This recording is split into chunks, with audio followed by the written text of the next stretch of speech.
मैंने आपसे कह दिया है पतिदेव, इस घर में या तो मैं रहूंगी या फिर आपकी माँ जी। मैं अब इनकी ज्यादा रोक टोक बर्दाश्त नहीं कर सकती। कैसी बातें कर रही हो नंदिनी? ये तो सोचो कि माँ के बिना हम लोग कैसे रहेंगे, और तुम्हारा गुजारा कैसे होगा? तुम तो माँ के हाथ के बने लिट्टी चोखा के अलावा कुछ और खाती भी तो नहीं हो। आपको मेरी खाने की चिंता करने की जरूरत नहीं है। आपको क्या लगता है कि क्या मुझे लिट्टी चोखा बनाना नहीं आता? मैं आपकी माँ से ज्यादा अच्छा बना सकती हूँ। बस आप इन्हें यहाँ से बाहर निकालें। अब मैं इस औरत के साथ नहीं रह सकती।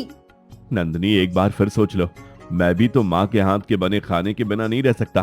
क्या तुम्हारे हाथ का स्वाद माँ के हाथ के खाने जैसा होगा? और वैसे भी तुम तो माँ बनने वाली हो। इस हालात में तुम अकेले काम कैसे करोगी? हद होती है किसी चीज की।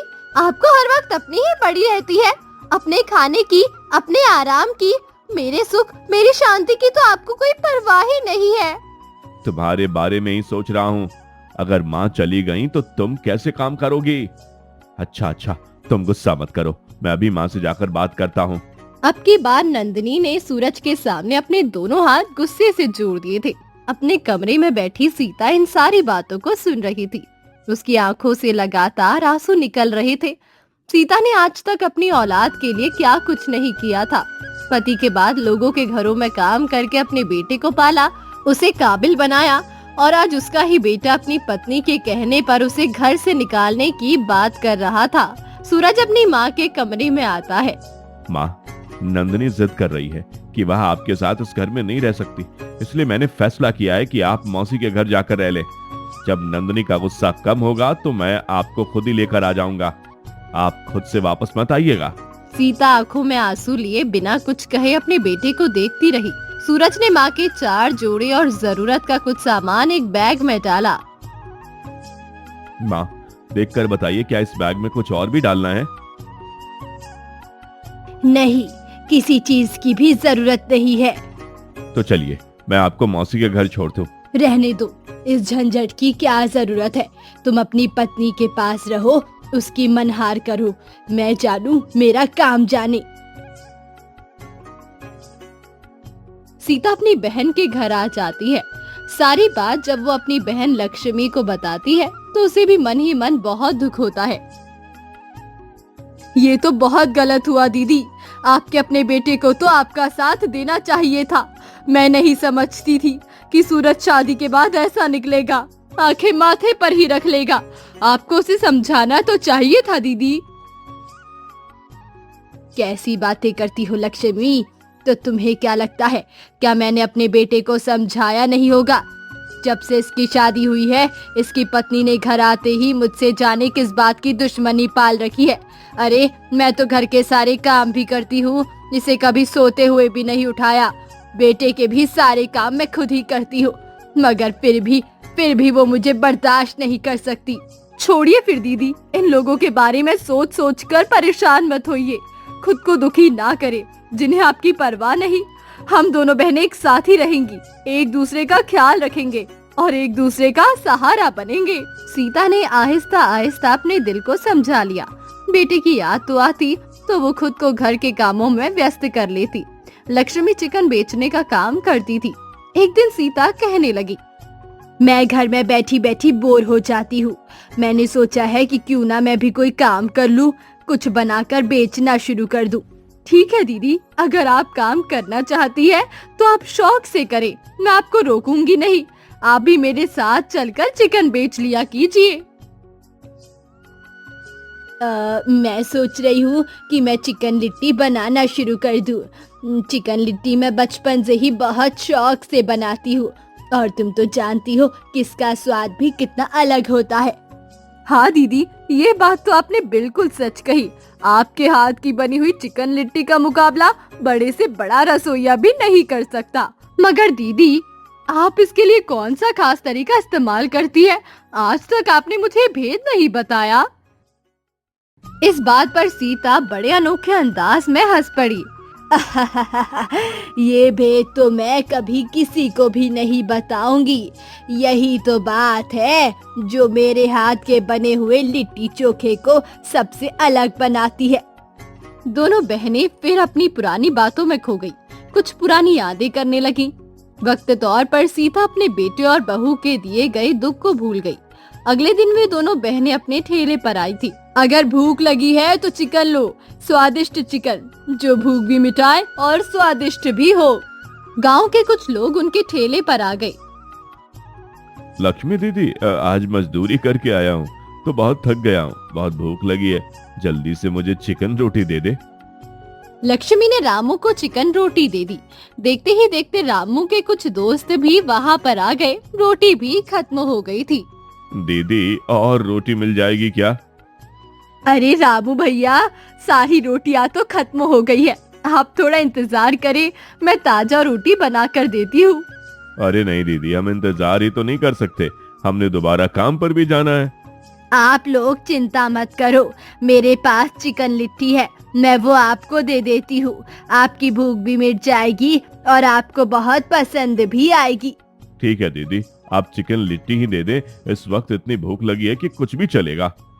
जब सीता ने उन लोगों को चिकन लिट्टी दी तो देखते ही देखते उन्होंने सारे बर्तन खाली कर दिए।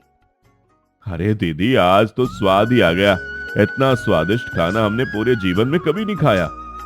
अपने खाने की तारीफ सुनकर सीता बहुत ही ज्यादा खुश हो गई थी।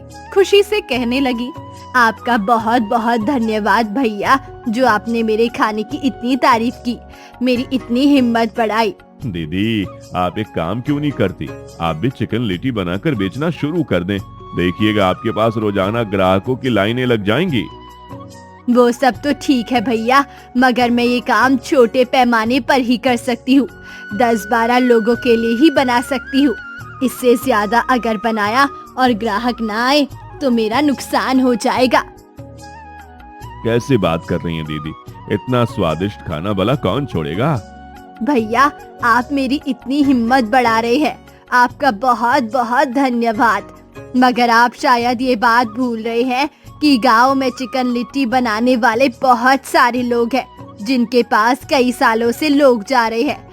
ऐसे में उन लोगों को छोड़कर मेरे पास कौन आएगा भला। दीदी, मैं बात कर रहा हूँ बिल्कुल सच्ची और खरी। गांव में जितने भी चिकन लिट्टी बनाने वाले लोग हैं, मैं सबसे लिट्टी चोखा खा चुका हूँ, मगर जो स्वाद आपके खाने में है वो और किसी के पास नहीं है।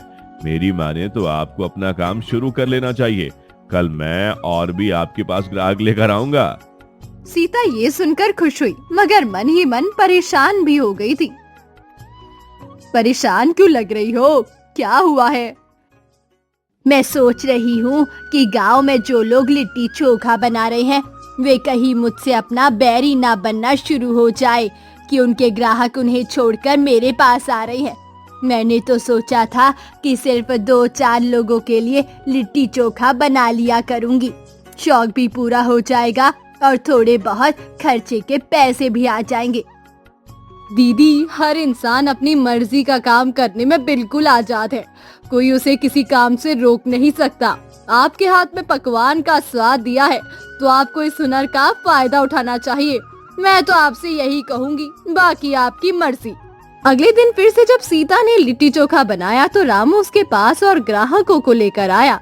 सबका यही कहना था कि ऐसा स्वादिष्ट लिट्टी चोखा उन्होंने पूरे जीवन में नहीं खाया। अब देखते ही देखते पूरे गांव के लोग सीता के पास आने लगे थे। अरे सीता, तुम तो बड़ी छुपी रुस्तम निकली, इतना स्वादिष्ट खाना बनाती हो तो फिर इससे पहले तुमने काम क्यों नहीं शुरू किया? सीता ये सुनकर उदास हो गई थी। इससे पहले कभी मुझे काम करने की जरूरत ही नहीं पड़ी बेटा सारे खर्चे पूरे करता था, मगर अब जब घर छोड़कर बहन के पास आई हूँ तो सोचा कि बहन पर बोझ बनने से बेहतर है अपना बोझ खुद उठाओ। ये तुमने बिल्कुल ठीक किया। मेरी मानो तो अब कभी भी पलटकर अपने बेटे के घर मत जाना, उसे भी तो अपनी गलतियों का एहसास हो। अब सीता का काम, लक्ष्मी का काम सभी बहुत अच्छे से चल पड़ा। अब सीता ने अच्छे खासे पैसे जमा कर लिए थे। उस दिन वो पैसे गिन रही थी जब लक्ष्मी कहने लगी, दीदी आप इन पैसों का क्या करेंगी? जब मेरे पास थोड़े पैसे जमा हो जाएंगे तो मैं इनसे जानवर ले लूंगी या फिर खेत ले लूंगी, खेतों में काम करूंगी। ये तो बहुत ही अच्छी बात है। और फिर जो फसल से पैसे आएंगे आप उनका क्या करेंगी? मैं अनाथ आश्रम के बच्चों में वो पैसे बांटा करूंगी, उनको शिक्षा दूंगी और उन्हें हुनर सिखाऊंगी। अपना पैसा मैं उन बच्चों पर खर्च करूंगी जिनका दुनिया में कोई भी नहीं है। आपकी सोच बहुत अच्छी है दीदी, भगवान आपको सफल करे। लेकिन आपने सूरज के लिए क्या सोचा है कि क्या आप उसे भी ये पैसा देंगी? उसने मेरा बहुत दिल तोड़ा है। मैं तो समझी थी कि शायद अगले दिन वो आकर मुझे ले जाएगा, मगर उसने साबित कर दिया कि अब उसे माँ की नहीं सिर्फ पत्नी की जरूरत है। इंसान को मेरी कद्र नहीं है। मैं उस पर अपना पैसा भी खर्च नहीं करूंगी। ये आपने बहुत अच्छा फैसला किया दीदी, मैं आपसे यही सुनना चाहती थी। बस आप इस फैसले पर कायम रहिएगा। जब तक सूरज को उसकी गलती का अच्छे से एहसास ना हो जाए, आप उसे बिल्कुल भी ढील नहीं देंगे। इस बात की तो तुम चिंता ही मत करो। इसे कैसे सबक सिखाना है, ये बात मैं बहुत अच्छे से जानती हूँ।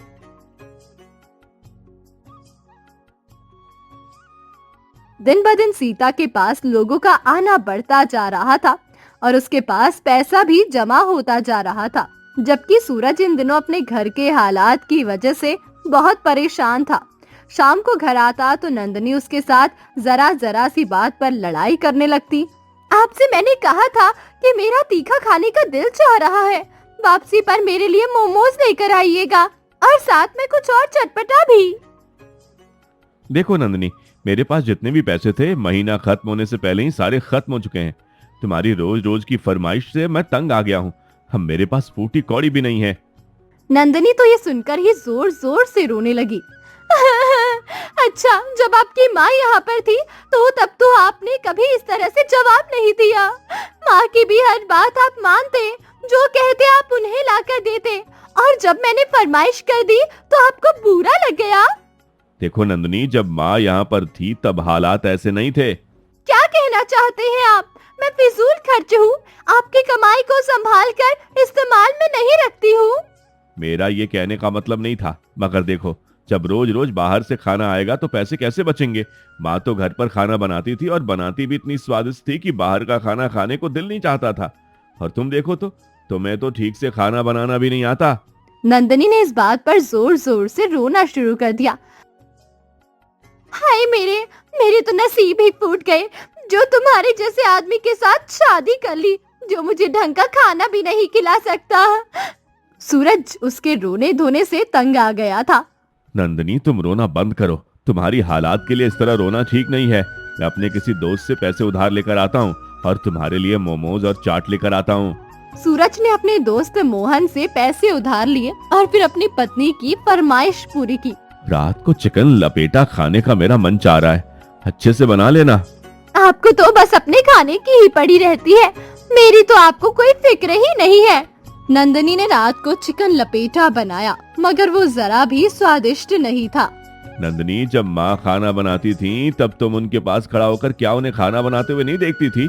उनके हाथ में कितना स्वाद था। आप हर बात में अपनी माँ को क्यों याद करते हैं? अगर आपको उनसे इतना ही प्यार है तो आप मुझे छोड़ दीजिए, अपनी माँ को लेकर आ जाइए। मैं अपने बच्चे को खुद पाल लूंगी, यहाँ से बहुत दूर चली जाऊंगी। सूरज चुपचाप खामोशी से खाना खाने लगा। अब उसने नंदनी से किसी बात पर बहस नहीं की। अगले दिन नंदनी आंगन में झाड़ू लगा रही थी जब उसकी पड़ोसन पूजा वहाँ पर आ गई। नंदनी, तुम यहाँ पर झाड़ू लगा रही हो, साफ सफाई कर रही हो, और वहाँ पर तुम्हारी सासू माँ ऐश कर रही है। नंदनी ये बात सुनकर चौंकी। क्या बात कर रही हो पूजा? मेरी सास तो अपनी बहन के घर गई है। वो तो गरीब है कि चिकन बेचकर गुजारा करती है। इस घर में मेरी सास ऐश नहीं कर सकती। तुम्हारी सास ने चिकन लपेटा बनाकर बेचना शुरू कर दिया है। सारे गांव के लोग उनसे चिकन लपेटा खरीदने लगते हैं। ये बात तो पूरा गांव और हमारा पूरा मोहल्ला भी जानता है। तो क्या तुम तक ये बात नहीं पहुंची? नंदनी ये बात सुनकर हैरान रह गई। एक दो बार पड़ोसन ने मुझसे इस बात का जिक्र किया था, मगर मैंने उनकी बात पर विश्वास ही नहीं किया था। तुम सच कह रही हो क्या? क्या मेरी सास के पास हर वक्त ग्राहकों का तांता लगा रहता है और उनके पास बहुत सारे पैसे जमा हो गए हैं? और नहीं तो क्या, इतना सारा पैसा तुम्हारी सास ने कमा लिया है। अब इतने पैसे का क्या करोगी? क्या मरने के बाद अपने साथ लेकर जाएगी? यहाँ पर तुम और सूरज हर वक्त पैसों के लिए लड़ते रहते हो और वहाँ वो तुम्हारी सासू माँ है, उन्हें तुम दोनों का एहसास ही नहीं है। पूजा ने नंदनी को बहुत ही ज्यादा बरगलाया। नंदनी भी उसकी बातों में आ गई। शाम को सूरज घर आया तो नंदनी ने सारी बातों का जिक्र किया। हाँ माँ बहुत मेहनत कर रही है, काम कर रही है वो। मैंने उन्हें दूर से देखा था, करीब जाने की हिम्मत नहीं हुई। ये तो अपनी बेवकूफी की जो आपको ये बात पता है, मगर फिर भी आप उनसे मदद लेने के लिए नहीं गए। वो आपकी माँ है, हमारा उनकी कमाई पर पूरा पूरा हक है। आप उनसे पैसे क्यों नहीं लेते? सूरज ने इस बात पर हैरान नजरों से अपनी पत्नी को देखा। कैसे बात कर रही हो नंदनी तुम? माँ को मैंने तुम्हारे कहने पर घर से निकाल दिया, दोबारा पलटकर खबर तक नहीं ली, और अब जब उनके पास पैसा है तो मैं पैसा मांगने के लिए चला जाऊं? हाँ तो हमारे अलावा उनका कौन ही है? क्या करेंगे इतने पैसों का वो उन पैसों को जो भी करें, ये उनका मामला है। मैं उनसे अब 1 रुपया भी मांगने के लिए नहीं जाऊंगा। तुमने मुझे बहुत शर्मिंदा किया है, अब मैं किस मुंह से उनके सामने जाऊं? नंदनी ने इस बात पर भी सूरज के साथ लड़ाई करना शुरू कर दी, मगर सूरज खामोशी से घर से निकलकर चला गया। रात को वापस आया तो नंदनी सो चुकी थी। अपनी पत्नी की बातों में आकर मैंने कितना बड़ा गलत काम किया। काश की माँ को घर से ना निकाला होता तो आज मैं खुद भी परेशान ना होता। नन्नी को तो किसी की बात समझ भी नहीं आती, ना सही से खाना बनाना आता और ना ही उसे पैसे बचाने आते हैं। बेहद फिजूल खर्च है ये। उधार लेकर अब मेरा सारा वेतन उधार में चला जाएगा। पूरी रात सूरज यही सब सोचता रहा। नींद उसकी आंखों से दूर थी। दूसरी तरफ सीता अब पैसों में खेल रही थी। घर में काम करने के लिए दोनों बहनों ने एक नौकरानी रख ली और खुद सारा दिन बस अपने ठेले पर बैठकर काम ही करती रहती। कभी सोचा भी नहीं था कि जिंदगी यूं भी आसान हो जाएगी। मैं तो खुद को नकारा समझने लगी थी। मुझे लगने लगा था कि मैं बेकार चीज हूँ जो एक कोने में पड़ी रहती है। भगवान ने किसी को भी बेकार नहीं बनाया। हर इंसान में कोई ना कोई अच्छी बात ऐसी जरूर होती है जो किसी दूसरे इंसान में नहीं होती। इसीलिए कहते हैं खुद को बेकार समझने के बजाय इंसान को किसी काम में व्यस्त रखना चाहिए। सही कह रही हो तुम मुझसे छोटी हो मगर मुझसे भी ज्यादा समझदार हो। नंदनी हर वक्त अपनी सासू माँ के बारे में ही सोचती रहती। अब पूजा और नंदनी दोनों ने अपनी सासू माँ पर नजर रखनी शुरू कर दी। एक दिन जब सीता अपना ठेला बंद करके सामान घर में रखने के बाद चुपके से जंगल की ओर गई तो नंदनी और पूजा ये देखकर हैरान रह गई। ये सासू माँ जंगल की ओर क्यों जा रही है? मैंने उस दिन भी इन्हें जंगल में जाते हुए देखा था। ठीक कह रही हो तुम्हारी सासू माँ रोजाना चुपके से जंगल में जाती है। ये बात गांव के बहुत सारे लोगों ने देखी है और हर किसी के दिमाग में ये सवाल भी था कि जब उनका जंगल में कोई काम नहीं है तो शाम के वक्त इस खतरनाक जंगल में जाना क्या मायने रखता है। उन दोनों ने मिलकर सीता का पीछा करना शुरू किया मगर उन्हें इस बात का जवाब नहीं मिल सका। मुझे लगता है मेरी सासू माँ कोई गलत काम करती है, तभी तो लोगों की नजरों से बचकर जंगल में चुपके से जाती है। तुम ये क्या कह रही हो? हमें उन पर नजर रखनी होगी। फिर एक दिन पूजा और नंदनी ने देखा कि सीता जंगल से वापस आने के बाद अपने हाथ में कुछ उठाए हुए थी और फिर उसने वो चीज अपने चिकन लपेटा में पीस कर डाल दी। देखा तुमने पूजा, मैंने कहा था ना मेरी सासू माँ कोई गलत काम करती है। मुझे लगता है ये जंगल से कोई ऐसी जड़ी बूटी लाती है और उसे चिकन लपेटा में डालती है जिसके कारण खाना स्वादिष्ट हो जाता है। शायद ये इसी जड़ी बूटी का ही कारण है कि गांव के सभी लोग बीमार हुए हैं। तुम तो बिल्कुल ठीक कह रही हो। हमें इस बात पर खामोश नहीं रहना चाहिए। हमें मुखिया जी तक ये बात पहुंचानी चाहिए। पिछले कुछ दिनों से गांव में एक महामारी फैल गई थी। गांव के आधे से ज्यादा लोग बीमार पड़ रहे थे। जुकाम खांसी से उनकी हालत खराब पड़ी थी। पूजा और नंदनी ने मुखिया जी को ये सारी बात बताई। तुम दोनों का बहुत बहुत धन्यवाद जो तुम दोनों ने इतनी अहम बात आकर मुझे बताई। मैं कब से ये सोच रहा था कि आखिर गांव में अचानक ऐसी कौन सी महामारी आ गई कि गांव के सभी लोग बीमार पड़ गए।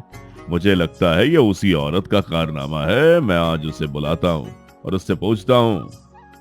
शाम को फिर मुखिया का आदमी सीता के पास आया। सीता को मुखिया का पैगाम गया।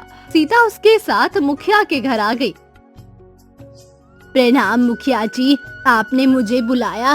जी सीता, तुम्हारे बारे में हमें बहुत बातें पता चली हैं।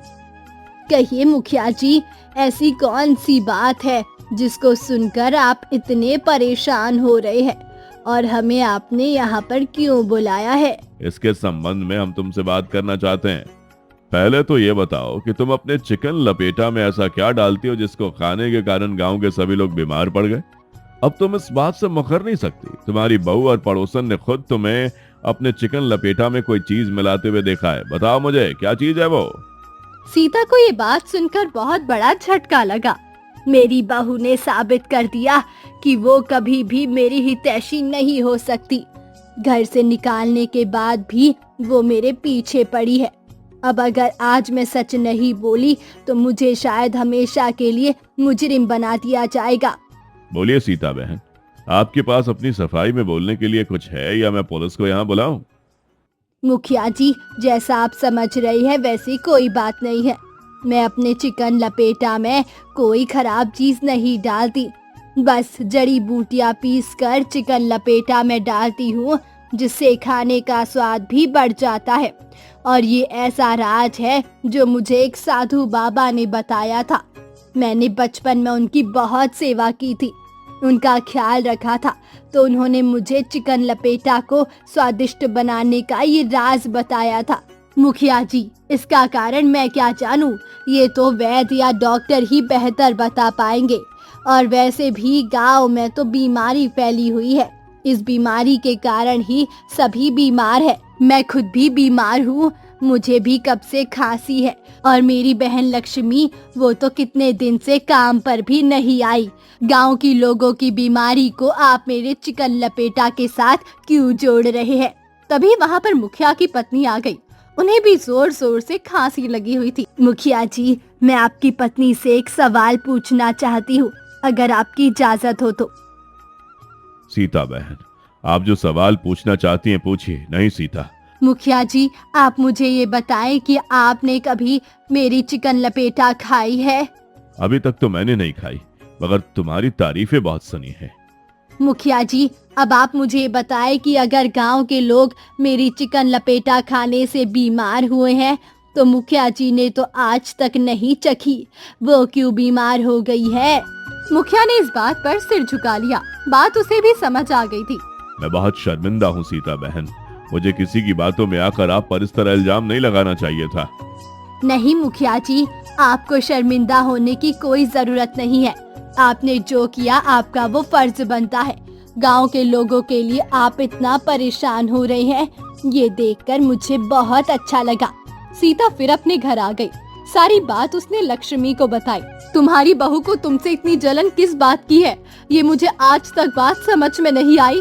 वो मेरे बेटे पर पूरी तरह से अपना कब्जा करना चाहती है, और मेरा बेटा मुझसे बहुत प्यार करता है, और ये बात नंदिनी से बर्दाश्त नहीं हो रही। हालांकि मैंने उसे अपनी बेटी बनाकर रखा, कभी उसे कोई काम नहीं कहा, मगर इसके बावजूद भी ना जाने क्यों उसके दिल में मेरे लिए इतनी नफरत है। दिन ब दिन सीता की आमदनी बढ़ती जा रही थी और सूरज कर्ज में डूबता जा रहा था। अब तो उसके पास लोग अपना कर्ज मांगने के लिए भी आने लगे थे। सूरज, तुमने मुझसे पिछले महीने पैसे उधार लिए थे, वादा किया था 1 महीने के अंदर अंदर वापस कर दोगे। लाओ मेरे पैसे। भैया, मुझे सिर्फ 1 महीना दे दो, मैं आपको सारे पैसे लौटा दूंगा। अब अगर तुमने मुझे पैसे वापस नहीं किए तो मैं सीधे सीधे आंटी के पास जाऊंगा। सूरज इस धमकी पर खामोश हो गया। अब वो कहता भी क्या, नंदिनी ने उसे कहीं का नहीं छोड़ा था। अब जब घर के हालात हर तरह से खराब हो गए तो उसे अपनी गलतियों का गहराई से एहसास होने लगा। एक दिन वो घर आया तो नंदिनी बेहोश पड़ी थी। काफी दिन हो गए थे, उसके लिए अच्छा खाना तक नहीं ला सका था। होश में आओ नंदिनी, क्या हो गया तुम्हें? होश में आओ, आंखें खोल कर देखो नंदिनी, बताओ मुझे क्या हुआ? नंदिनी ने हल्की हल्की आंखें खोली।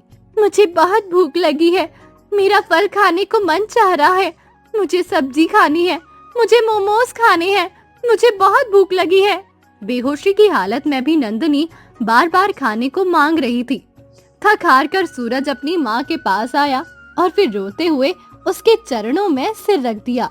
माफ कर दीजिए माँ जी, मुझे माफ कर दीजिए, मुझसे बहुत बड़ी गलती हो गई। मुझे नंदिनी की बातों में आकर ऐसा नहीं करना चाहिए था। माँ, मैं बिल्कुल खाली हाथ रह गया हूँ, मेरे पास कुछ नहीं रहा। सीता खामोशी से उसे देखती रही, फिर अपने कमरे से पैसे लाकर उसके हाथ पर रखे। ये लो पैसे, इससे तुम्हारा कर्ज भी उतर जाएगा, महीने भर का राशन भी ले आओगे और अपनी पत्नी के लिए फल और सब्जी भी ले आओगे, तुम्हारी सारी जरूरतें पूरी हो जाएंगी। सूरज जोर जोर से रोने लगा। नहीं माँ, मुझे सिर्फ पैसा नहीं चाहिए, मुझे आपका आशीर्वाद चाहिए, मुझे आपका साथ चाहिए माँ, मुझे आपको अपने साथ लेकर जाना है। देखो बेटा, मैं तुम्हारे घर पर दखल नहीं देना चाहती, तुम मेरे इकलौते बेटे हो, तुम्हें हमेशा खुश देखना चाहती हूँ। तुम्हारी पत्नी मुझसे क्यों नफरत करती है, इसका कारण मैं आज तक नहीं जान सकी। अब अगर मैं दोबारा वहाँ पर आ गई तो तुम्हारी पत्नी फिर से तुम्हारे साथ झगड़ा करेगी। मैं कभी भी झगड़ा नहीं करूँगी माँ जी, मुझे सारी गलतियों का एहसास हो गया है। आज आप ना होती तो मैं पूरा दिन भूखी प्यासी बेहोश पड़ी रहती।